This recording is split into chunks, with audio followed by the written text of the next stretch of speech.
Buddha itu bukan Tuhan, dia hanya mengajarkan agama Buddha. Terus Buddha itu konsep ketuhanan sendiri nggak ada di dalam agama Buddha. Oh gitu. Kalau Tuhan ada 3, semua berkehendak, kehendak siapa yang mau diwujudkan? Konsep yang pas itu ya Islam. Tuhan itu memang nggak perlu berbentuk, tapi dia harus jelas. Harus esa, dia satu. Saya bahkan menganggap semua sama. Semua sama. Sebelum saya mempelajari Islam.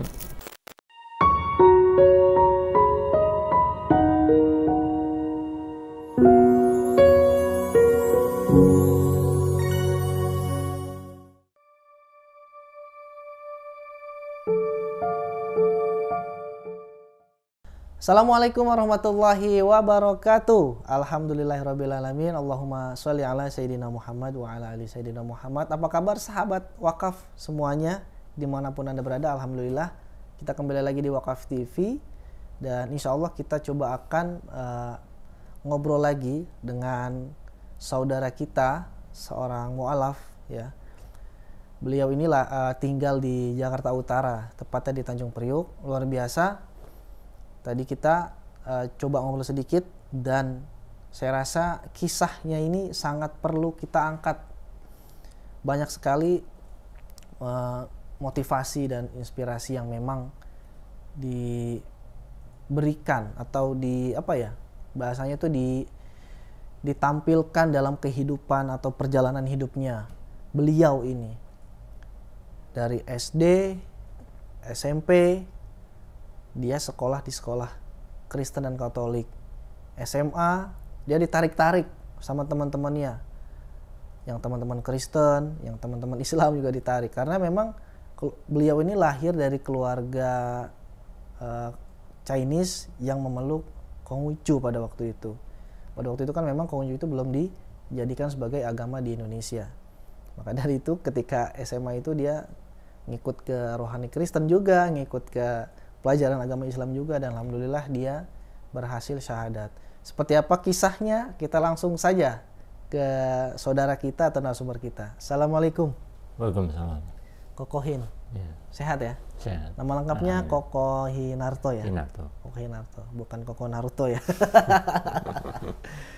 Baik, Koko Hin. Saya manggil Koko Hin aja ya, nggak apa-apa ya.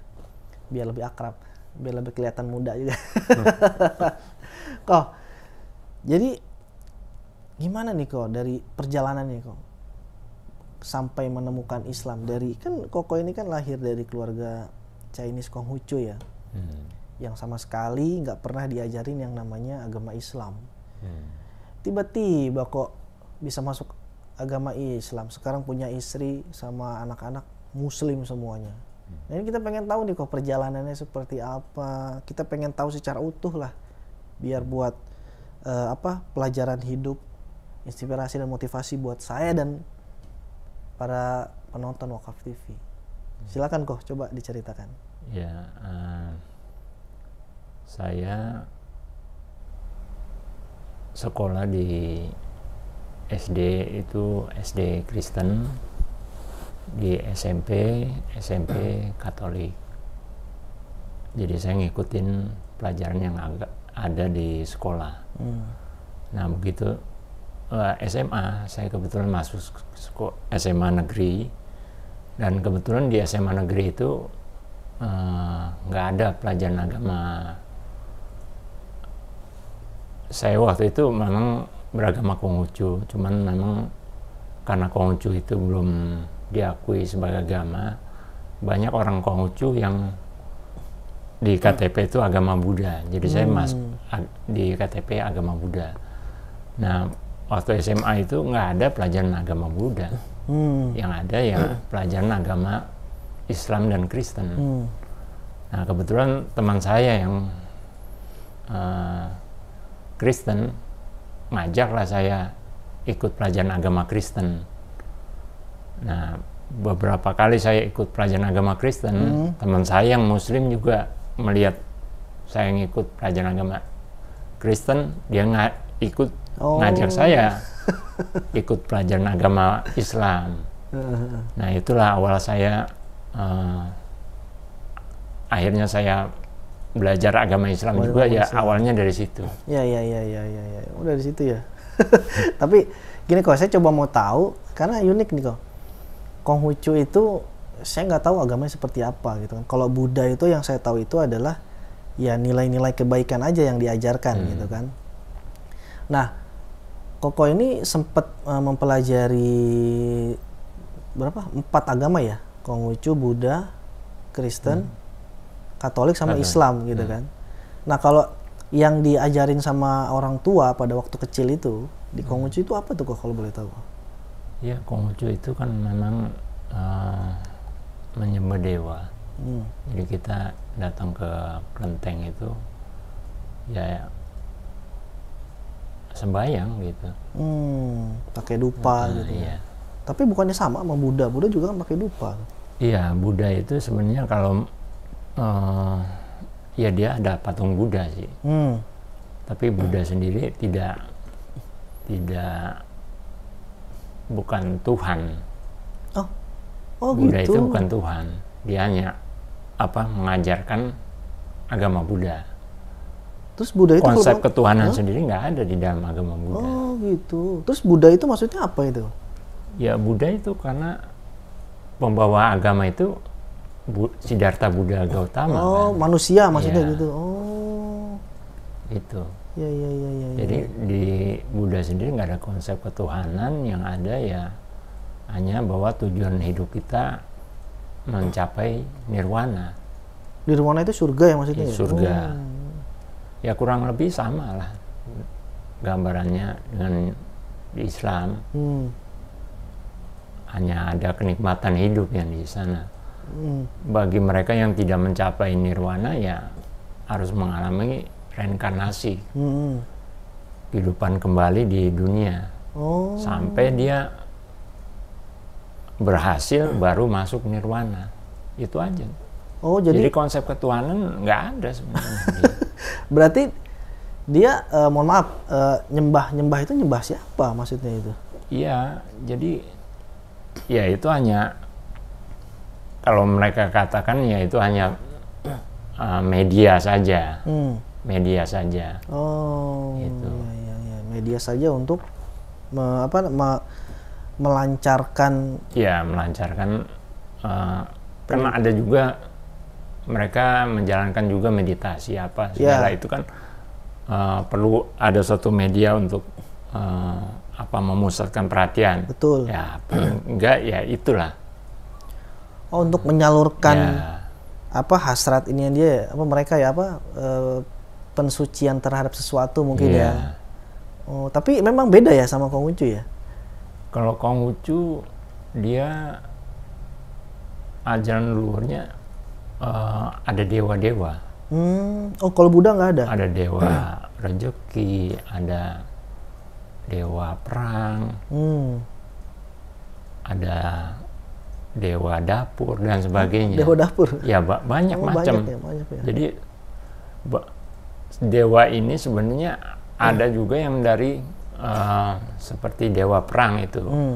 Sebenarnya kalau dari awalnya itu dari kisah Tiongkok kuno itu dewa perang itu awalnya adalah memang panglima perang. Manusia. Tapi diangkat menjadi dewa. Oh, bisa ya? Masya Allah. Gitu. Berarti bedanya kalau Buddha itu nggak ada dewa-dewa? Nggak ada. Kalau Konghucu ada? Nggak ada. Oh. Tapi memang ada juga yang menyatukan 3 agama. Namanya Tridharma.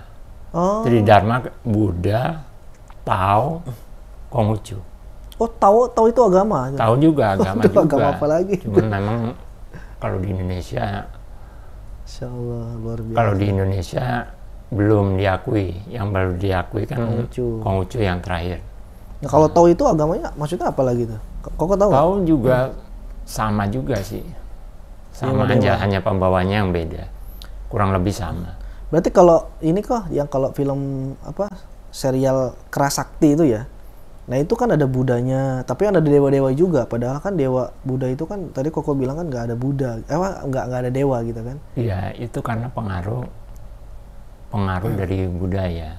Oh budaya. Iya, kadang-kadang juga ya itu tadi mereka berusaha apa menyatukan nih tiga. Oh Tridharma tadi ya?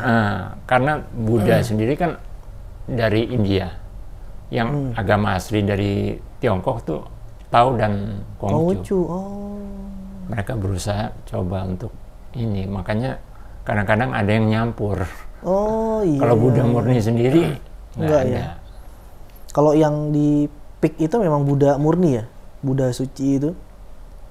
Di Pantai Indah Kapuk itu kan ada tuh yayasan Buddha suci itu. Kok tahu nggak? Tahu ya? Iya. Itu beliau-beliau itu murni ya dari Buddha ya, nggak ada campuran kayak Tridharma itu tadi. Oh gitu, saya baru tahu soalnya. Kebanyakan kalau yang ada apa sembahyang menggunakan hiyo itu ya udah kecampur sama Konghucu sama Tao. Berarti tapi kok gini, Kokohin ini tahu hal-hal seperti karena belajar kan? Iya. Baca buku, nyari tahu, tanya sono sini kan? Masya Allah. Berarti insya Allah informasinya nggak insya Allah ya kesalahannya sedikit lah ya. Iya. Masya Allah. Berarti kalau Konghucu itu tadi adanya dewa-dewa gitu kan? Kalau Buddha sendiri bahkan nggak ada gitu kan? Nah kalau misalkan ada orang Buddha yang dia itu masih ibadah pakai hiyo, itu udah kecampur gitu ya? Iya. Oke. Nah berarti orang tua Kokohin ini lebih kemana? Tridharma atau Konghucu? Iya. Pure ya? Oh berarti kalau ada kelenteng yang banyak patung-patung itu, dewa-dewa itu berarti Konghucu itu? Ya udah masuk Konghucu itu sebenarnya. Walaupun dia mengaku Buddha. Sebenarnya. Oh. Soalnya di tempat saya itu ada banyak kelenteng Buddha, cetia apa gitu-gitu. Banyak gitu. Tapi saya nggak pernah masuk karena kan kita nggak boleh ya. Kalau Buddha khusus dia hanya patung Buddha aja. Oh. Oke. Nah ngebedainnya gimana tuh? Kalau khusus patung Buddha aja. Khusus patung Jadi Buddha nggak aja. ada yang lain-lain. Kalau ada yang lain-lain ya berarti Konghucu ya. Iya. Atau tadi ya Tridharma tadi. Ya dia berusaha untuk semuanya dikumpulin. Oh gitu ya. Masya Allah. Luar biasa pemikiran manusia itu ya, liar sekali ya. Seperti itu ya. Nah, saya sebenarnya menarik nih membahas tentang Tridharma ini ya kok ya. Tapi sebelum lebih lanjut, saya mau lanjut ke pembahasan tentang apa yang Koko pelajari di Kristen Katolik pada waktu itu ya.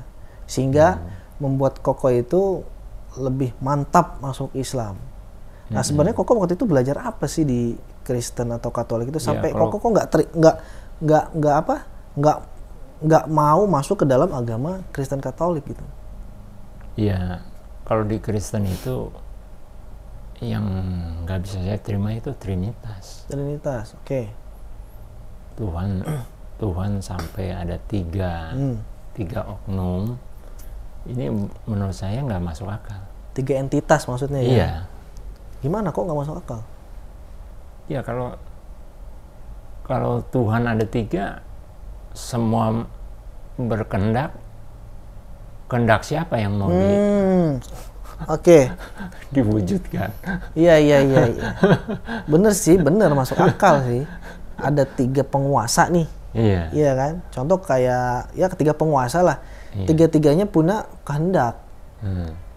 Terus kehendaknya masing-masing berbeda misalkan gitu kan. Siapa yang mau diwujudkan? Iya juga ya. Simple tapi terus apa lagi nih pelajari kok dari Kristen atau Katolik waktu itu? Ya saya biar bagaimanapun mempelajari kemana-mana ya saya akhirnya ke pangkalnya ya ketuhanan itu, konsep ketuhanan. Karena konsep ketuhanan yang nggak jelas ya. Iya. Tapi kan teman-teman kita banyak kok yang masih percaya sama agama Kristen gitu kan. Kita kan bagi mereka yang mungkin sudah terdoktrin, istilahnya harus percaya, dan mereka juga mungkin nggak mau menggali lebih lanjut lagi. Itu bisa saja bisa menetap ya, menetap di situ. Bagi mereka yang mau menggali lebih lanjut, orang-orang Kristen itu sebenarnya jelas pada akhirnya harus mengikut Muhammad, harus mengikut Islam. Berarti Koko itu mempelajari tentang beberapa agama tadi, sampai akhirnya harus ngikut Muhammad. Apa yang Koko temukan waktu itu kok bisa sampai syahadat? Kalau dari urutan sejarahnya, Islam kan yang terakhir. Betul. Islam yang penyempurna dari agama sebelumnya.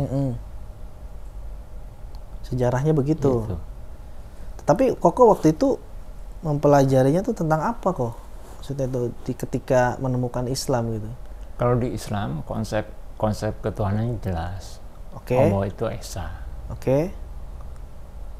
Sementara yang lain itu ada yang tidak punya konsep ketuhanan seperti Buddha, dan ada yang Trinitas. Di Hindu juga ada Trimurti. Konghucu malah banyak dewa-dewa. Dewa-dewa ya. Dewa dapur juga ada ya. Dewa bumi dan lain sebagainya gitu ya. Nah, berarti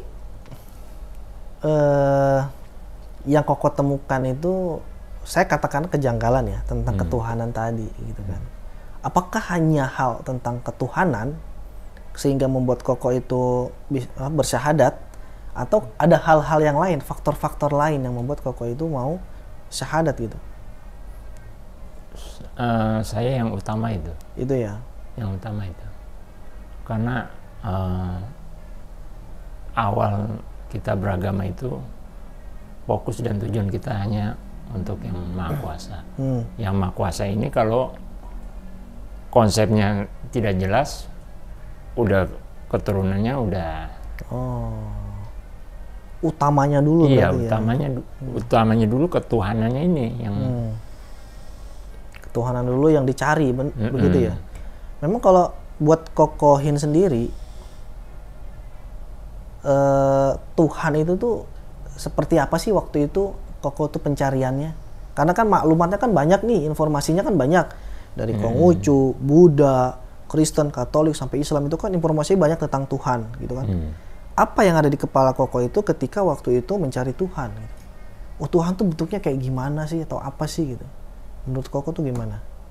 Iya, jadi kalau di agama lain kan bahkan menyembahnya kan kepada dewa, kepada patung, ya kan. Walaupun mereka mengatakan patung itu hanya media saja, tapi yang jelas kalau Tuhannya sudah banyak, ini lagi-lagi nggak masuk dengan logika saya. Nah, yang ada di logika Kokohin itu apa tuh maksudnya? Ya, Tuhannya itu harus jelas. Berbentuk kah atau gimana? Enggak. Justru kalau berbentuk dia akan sama dengan kita manusia. Iya. Jadi konsep yang pas itu ya Islam. Tuhan itu memang nggak perlu berbentuk, tapi dia harus jelas. Harus esa, dia satu. Harus satu ya tadi ya. Iya. Iya. Kalau tiga Tuhan, siapa yang berkehendak gitu kan. Terus setelah itu kalau misalkan di Islam juga kan, tapi kan di Islam kan nggak kelihatan kok ininya, bentuknya nggak seperti Katolik, kan ada tuh patung-patung. Iya, tapi kan gitu kan. Konsep ketuhanan ini kan jelas. Hanya Allah. Dia esa. Dia tidak diperanakan. Iya kan? Iya, masuk logika sih ya. Iya. Masuk logika juga kalau misalkan Tuhan punya anak ya agak repot juga ya. Kalau menurut pemahaman kita sebagai pencari Tuhan ya. Gitu kan. Tapi kok gini, apa nggak pernah waktu itu kan sempat dibujuk juga ya sama teman-teman di SMA ya untuk masuk Kristen Katolik, kan sempat ngikut juga ya rohani Kristen atau pelajaran agama Kristen gitu kan. Apa nggak terketuk gitu hatinya waktu itu ketika masuk pelajaran agama Kristen? Iya, lagi-lagi saya menemui pelajaran yang sama di SD dan SMP. Oh, iya kan? Agama Kristen buat saya sudah familiar waktu di SMA. Oh, iya kan? Berarti SD Jadi SMP tujuan sama? saya sebenarnya ya untuk cari nilai lah, karena memang waktu itu untuk mendapatkan nilai kan saya harus ke wihara. Iya. Itu aja saya. Itu aja ya. Tapi pada waktu pencarian itu sebenarnya hati Kokoh ini tuh kemana? Apakah ke Konghucu, Kristen, Buddha atau Islam waktu itu? Waktu itu saya bahkan menganggap semua sama. Semua sama. Sebelum saya mempelajari Islam, saya anggap semua sama. Semua sama. Kita bisa masuk kemana aja. Berarti apa namanya Tapi setelah saya pelajari Islam beda. Masya Allah. Beda sekali ya. Beda jauh. Ini menarik soalnya, karena apa ya? Kalau biasanya nih, kalau saya ngobrol sama teman-teman mu'alaf itu, terutama yang dari Kristen atau Katolik gitu, karena di Islam itu memang agama yang tanda kutip agak ribet gitu kan, harus sholat 5 waktu, sedangkan kalau yang lain itu kan nggak harus 5 waktu sehari kan. Ya itu mungkin juga salah satu penghalang orang masuk Islam, bisa juga itu sebagai satu penghalang. Ya. Tapi waktu itu Koko nemuin nggak sih kenapa mereka itu alasannya masih tetap ada di agama Kristen atau Katolik atau Konghucu gitu? Ya mungkin juga citra Islam. Oh, citra Islam. Citra Islam yang jelek. Karena mereka masih memandang Islam dari orang. Ya harus kita akui memang mayoritas Islam belum berkualitas. Muslim lah ya dikatakan seperti itu ya. Kuantitasnya memang banyak. Kualitasnya. Tapi kualitas ini yang mereka lihat dari orangnya. Ya makanya ya pandangan terhadap Islam jadi masih jelek. Iya benar. Apalagi di kalangan Tionghoa melihat Islam mereka udah geleng-geleng kepala udah melihat Islam. Oh, berarti di mata-mata orang-orang Tionghoa itu? Orang Tionghoa pilihan agamanya ya kalau nggak Konghucu, Buddha, Kristen. Karena mereka lihat orang-orang inilah yang orang-orang ya di mata mereka sukses. Allahu Akbar. Berarti waktu itu Kokohin itu masuk Islam, orang tua kan masih ada waktu itu ya? Masih ada. Sekarang masih ada orang tua lengkap? Tinggal ibu. Oh, tinggal ibu. Berarti waktu itu Kokohin itu masuk Islam itu kan orang tua lengkap tuh. Nah, terus gimana tuh orang tua tuh? Katakan Tionghoa itu kan memandang jelek Islam. Iya, ya hari-hari saya dicemooh. Oh. Kenapa saya masuk Islam? Mohon maaf kalau boleh tahu cemoohan itu seperti apa tuh? Iya kenapa? Kenapa mau masuk Islam? Padahal kan bisa masuk Kristen. Saudara-saudara juga banyak, saudara-saudara saya masuk Kristen, tapi hanya saya sendiri yang masuk Islam.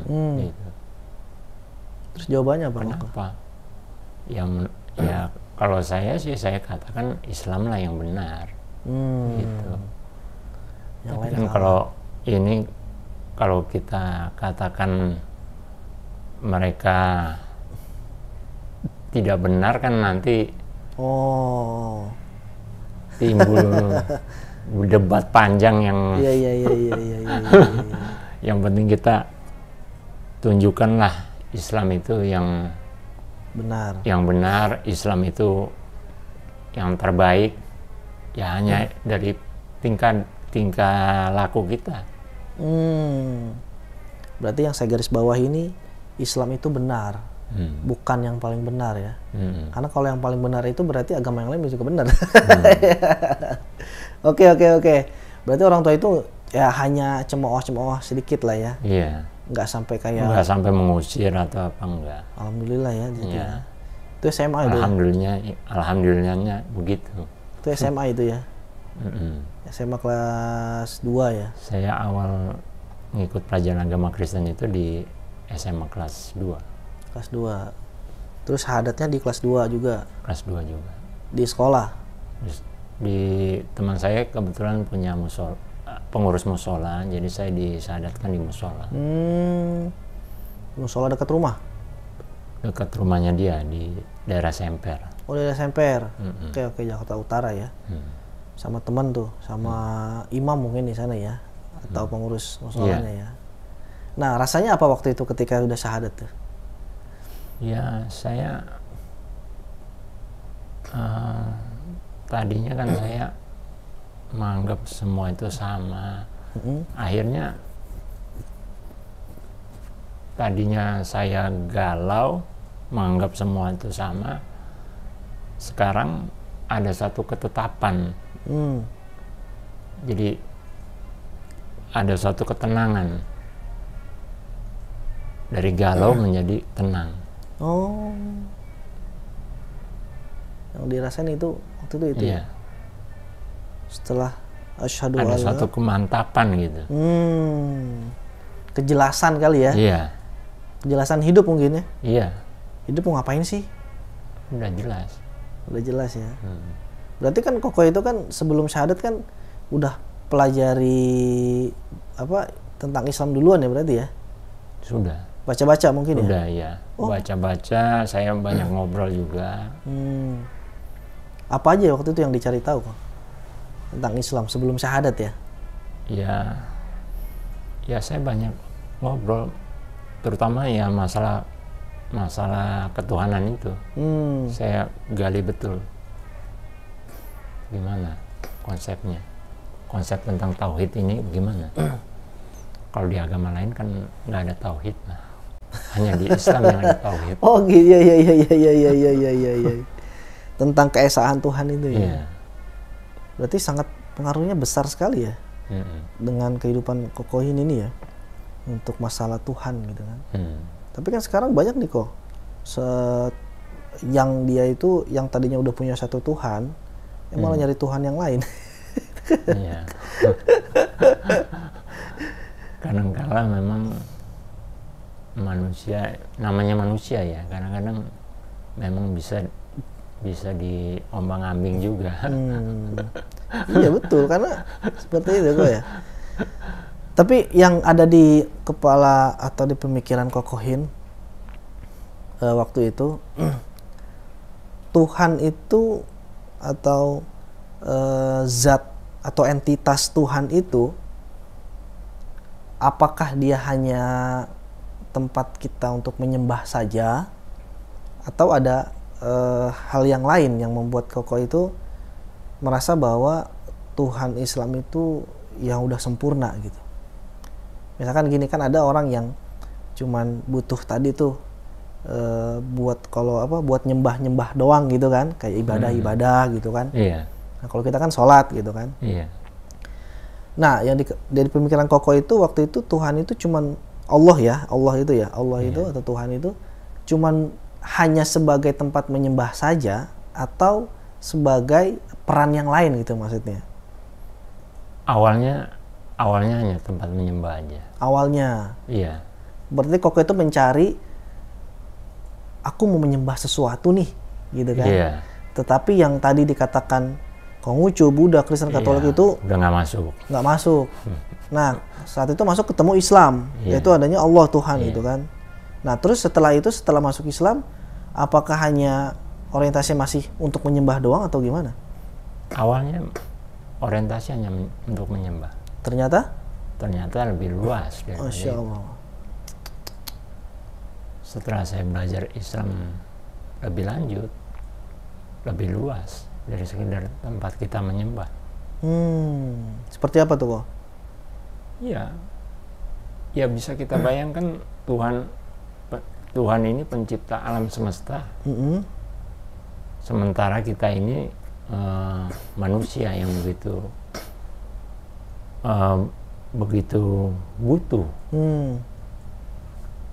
begitu kecil, begitu butuh dengan banyak kebutuhan kita.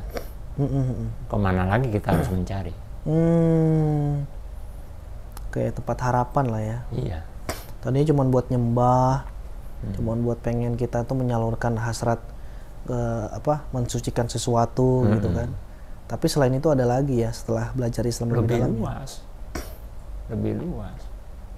Tapi kalau di agama lain memang nggak ada konsep seperti itu ya, Ko ya?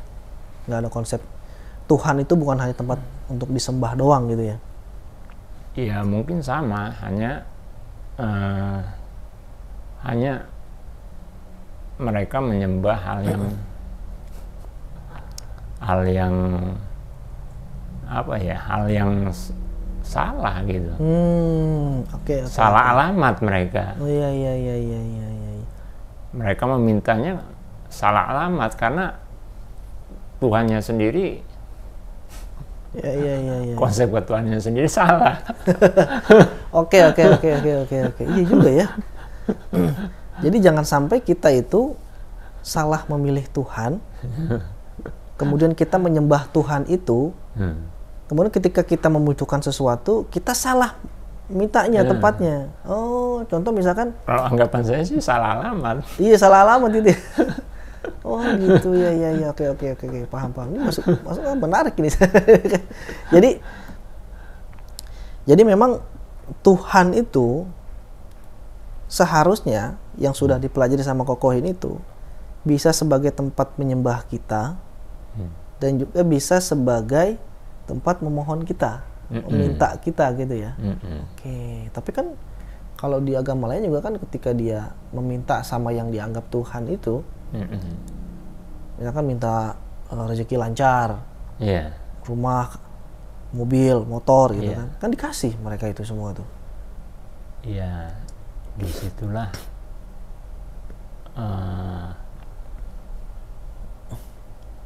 rahmannya Allah. Semua seisi alam ini pasti dikasih. Oke. Tapi apakah dari antara yang dikasih itu ada yang disayang? Yang disayang itu hanya khusus buat Muslim. Oke. Itu yang saya pelajari. Rahman dan Rahim. Oh, Masya Allah. Rahim itu hanya untuk ngasih ya. Untuk disayang itu spesial. Oh, spesial. Berarti Allah itu semua pasti dikasih. Dikasih ya, Maha Pengasih itu ya. Maha Pengasih. Iya. Tapi untuk yang disayang itu beda urusan. Ya hanya Muslim lah. Khusus ini ya. Oh, oke. Bagus nih. Karena orang tuh kan beranggapan gini, gue nggak usah orang Muslim nih, gue nggak usah sholat deh, gue nggak sholat aja kaya kok. Nah, iya. Gitu kan? Oh, berarti itu sama ya? Iya. Termasuk ya? Ya, termasuk juga. Iya. Oke. Wah, ini keren ini. Iya. Kemudian, ya mungkin sangat disayangkan ya, saudara-saudara kita itu yang menganggap bahwa keinginannya atau doanya dikabulkan, seolah-olah Allah itu sayang sama dia gitu kan. Padahal tadi itu ya, konsep tentang Ar-Rahman dan Ar-Rahim itu tadi ya. Ini harus dipelajari nih sebenarnya. Berarti kok gini kok, saya itu ada pertanyaan nih mengganjal nih. Kalau acara-acara, karena kok ini kan paham sekali tentang Konghucu lah ya, Buddha atau Tridharma tadi dikatakan gitu. Acara-acara contoh banyak tuh kan di saudara-saudara kita di Kalimantan gitu kan. Ketika acara apa sih namanya ya? Saya nggak tahu istilahnya. Setelah gong sifasa itu apa? 15 hari itu. Iya. Apa itu saya lupa namanya. Itu biasanya mereka itu kan menampilkan aksi-aksi manusia itu yang kebal. Iya kan? Mereka kan menganggap bahwa itu dewa ini masuk ke dalam tubuh orang tersebut. Atau reinkarnasi atau apalah, saya juga nggak ngerti gitu kan. Nah kemudian itu bisa kebal, ditusuk-tusuk nggak bisa, nggak mempan. Terus ditusuk dari pipi tembus ke sini nggak apa-apa gitu kan. Terus bekasnya juga nggak ada gitu kan. Nah ini pernah membuat atau menggoyahkan keimanan saya nih kok. Jangan-jangan ini bener nih. Karena ditusuk-tusuk gitu kan nggak mempan. Nah, Iya. ini maksudnya gimana kok? Apa yang bikin mereka itu kebal atau sakti kayak gitu? Apa bener dewa Iya, masuk ke dalam? kita harus paham bahwa di dunia ini ada hal-hal yang gaib, iya kan? Oke. Ada hal-hal gaib. Itu kita harus akui dan kita rasakan juga. Cuman kalau bicara gaib, ini gaibnya gaib kita meminta kepada Allah atau kita meminta kepada selain Allah. Oh, oke. Ini yang kita harus berhati-hati. Iya. Karena kalau gaib kita meminta selain dari Allah, ya jelas tidak pada tempatnya. Kita hanya meminta pada Allah. Ya untuk hal itu ya mudah aja, emang bisa. Oh bisa. Memang bisa. Nggak harus Tapi minta. apakah itu datangnya dari Allah? Oh, oke. Ya kan? Ini harus berhati-hati. Berarti hal-hal seperti itu memang Ya itu bisa aja. bisa terjadi lah ya. Iya. Karena Allah yang menghendaki gitu kan. Tapi kan dia mintanya nggak ke Allah gitu ya. Iya. Oh, oke, paham. Berarti dia mintanya ke selain Allah ya. Selain Iya. Tuhan yang beneran gitu ya. Ya iblis itu kan senantiasa menggoda. Ya. Iya. That's point tuh. Berarti apa namanya? Ya intinya meminta tidak atau selain kepada Allah ya. Iya. Atau bukan Ya kepada Allah. termasuk salah alamat juga. Iya. Berarti memang hal-hal seperti yang tadi kebal itu memang bisa terjadi ya. Bisa. Berarti cuman salah alamat aja ya. Salah alamat. Berarti sia-sia juga dong yang dilakuin. Iya. Sia-sia dan berbahaya, karena apalagi kalau muslim sampai ikut terlibat di situ, ya berarti kan dia udah syirik. Itu banyak kok. Udah syirik itu bahaya.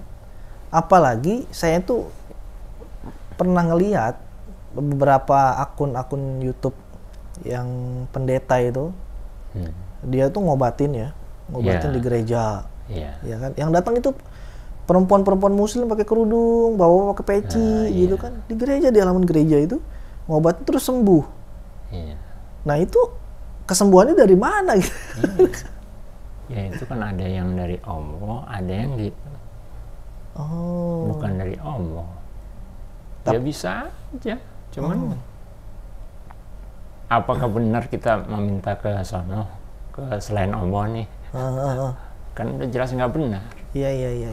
Oh, berarti di sini tuh Allah membebaskan kita ya untuk memilih. Ya?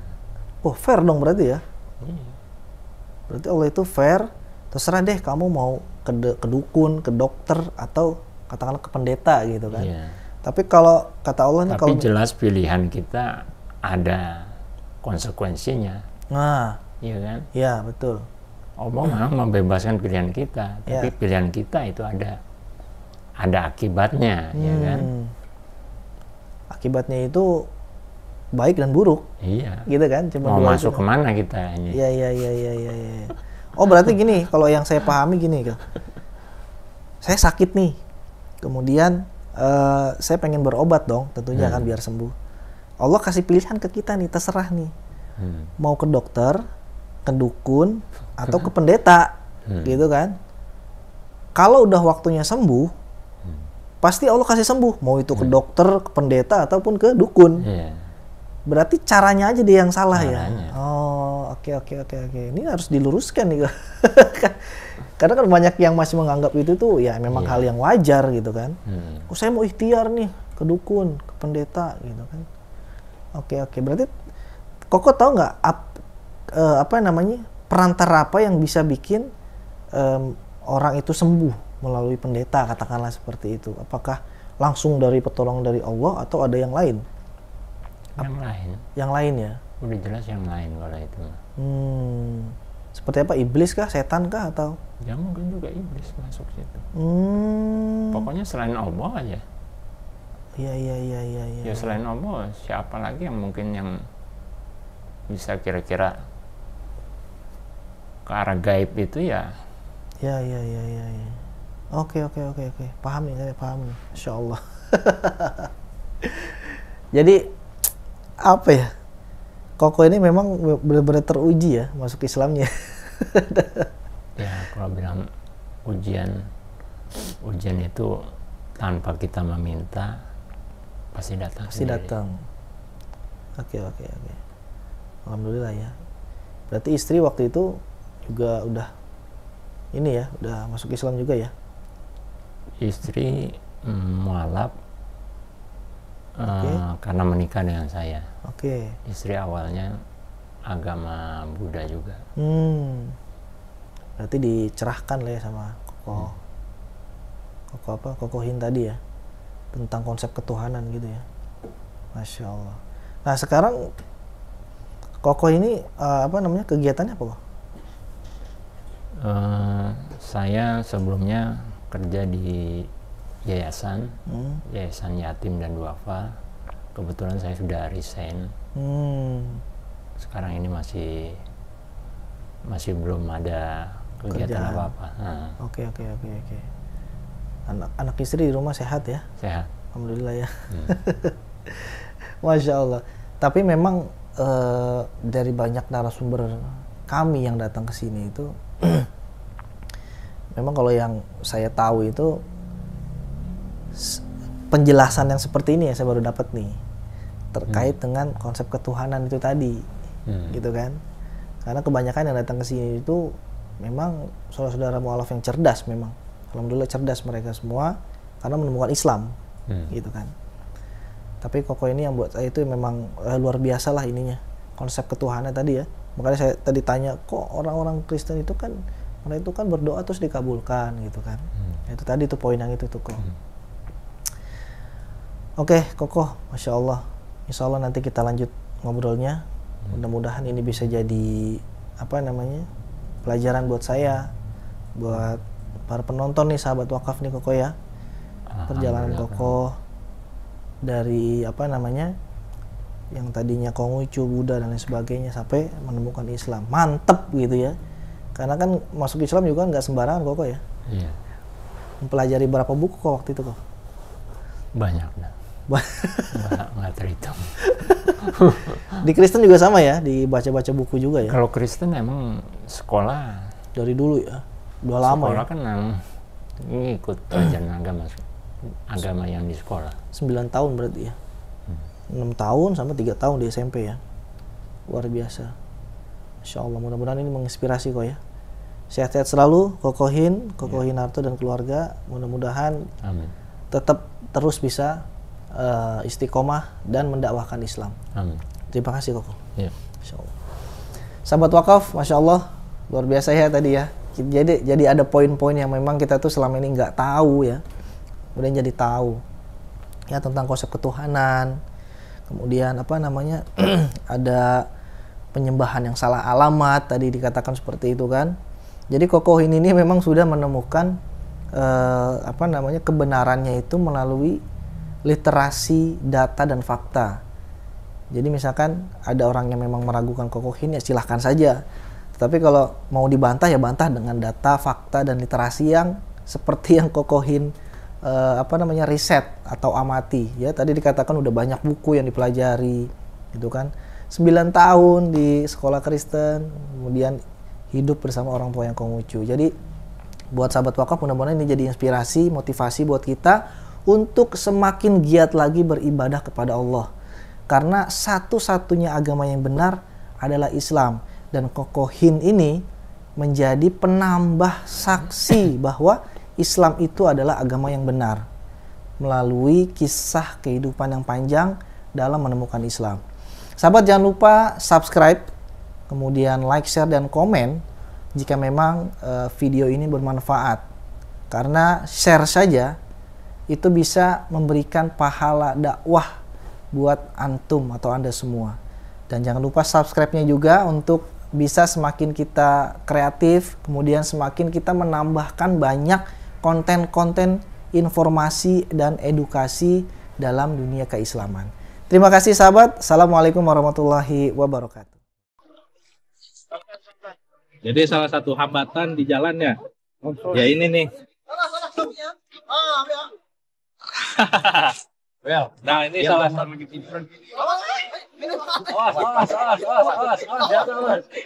Hampir aja nih kawan kita jatuh ke sungai. Jadi memang salah satu hambatan kita itu kalau masuk ke pedalaman ya seperti ini salah satunya. Belum lagi kayu-kayu itu pada muncul dari dasar sungai. Jadi memang perlu kehati-hatian dan tingkat risikonya juga tinggi, besar ya.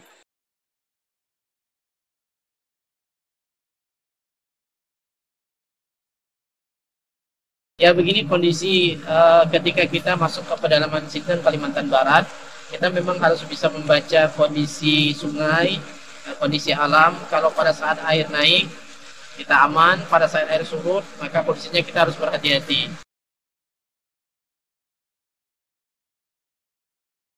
Pada siang hari ini kita akan berangkat menuju Desa Mentatai. Dalam perjalanan insya Allah bisa ditempuh nanti bersama dengan tim kurang lebih 6-7 jam. Pada malam hari nanti kita akan bertemu dengan warga umat Islam yang ada di pedalaman Desa Mentatai.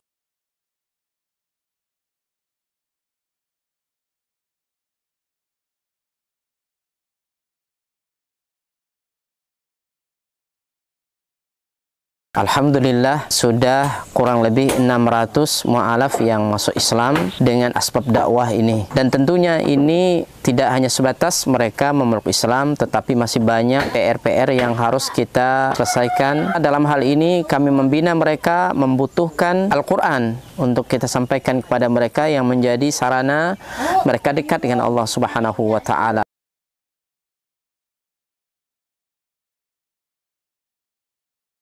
Kami berharap dan mengharapkan bantuan dari seluruh kaum muslimin untuk mensupport dakwah ini dengan berwakaf Al-Quran di Badan Wakaf Al-Quran. Luar biasa.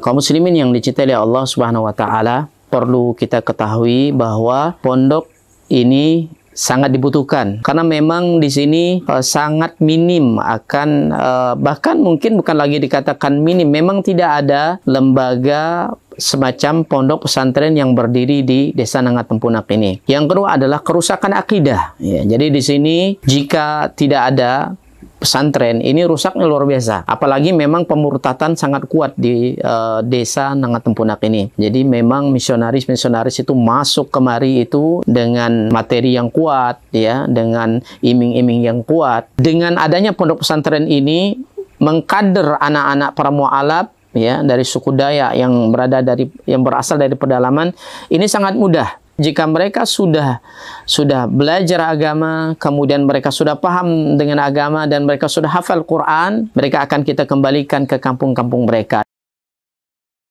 Kita sekarang sambil melihat lahan atau tanah yang akan kita bebaskan untuk pembangunan atau perluasan pondok tahfiz Quran Cahaya Tempunak. Lokasi ini adalah lokasi yang bebas daripada banjir dan luasnya kurang lebih 4 hektar, dan insya Allah di sini nanti akan kita bangun sarana ibadah, kemudian sarana untuk tinggal mukimnya para santri, kemudian aula belajar dan pertemuan para santri. Dengan demikian ini akan membantu dakwah dan memaksimalkan dakwah di pelosok pedalaman Sintang, Kalimantan Barat. Kami mengajak kepada seluruh kaum muslimin untuk mensupport, membantu dakwah ini dengan menyiapkan donasi dan wakaf terbaik melalui Badan Wakaf Al-Quran, dan semoga apa yang kita korbankan di jalan Allah SWT, harta kita, lelahnya kita, semua akan Allah berikan ganti dengan ganti yang lebih baik, kemudian diberikan balasan dengan balasan yang terbaik. Dan kami mendoakan semoga antum semua dijaga oleh Allah SWT dari seluruh musibah baik dunia maupun akhirat. Barakallahu fikum. Assalamualaikum warahmatullahi wabarakatuh.